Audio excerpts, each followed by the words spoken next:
एक छोटे से गांव में सावित्री रहती थी। वह विधवा थी। उसका एक बेटा था, अमित। सावित्री बहुत मेहनत करती थी। वह खेतों में काम करती थी। वह लोगों के घरों में भी काम करती थी। सावित्री चाहती थी कि उसका बेटा पढ़ लिखकर बड़ा आदमी बने। सावित्री ने अमित को अच्छी शिक्षा दिलाई। अमित भी पढ़ने में होशियार था। वह हमेशा अपनी मां की बात मानता था। सावित्री को अपने बेटे पर बहुत गर्व था।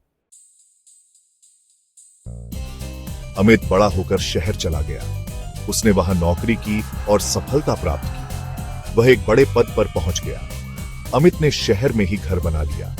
वह अपनी मां को भी अपने पास बुलाना चाहता था, लेकिन सावित्री ने मना कर दिया। वह अपने गांव में ही रहना चाहती थी।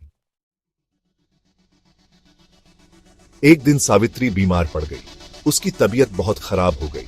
उसने अपने बेटे को खबर भिजवाई, लेकिन अमित अपने काम में व्यस्त था। वह तुरंत नहीं आ सका। सावित्री ने अपने बेटे के नाम एक चिट्ठी लिखी। उसने लिखा, बेटा, मैं जानती हूं तुम बहुत व्यस्त हो, लेकिन मैं तुम्हें बहुत याद कर रही हूं। मैं जल्दी ठीक हो जाऊंगी। तुम जब आओ तब आना।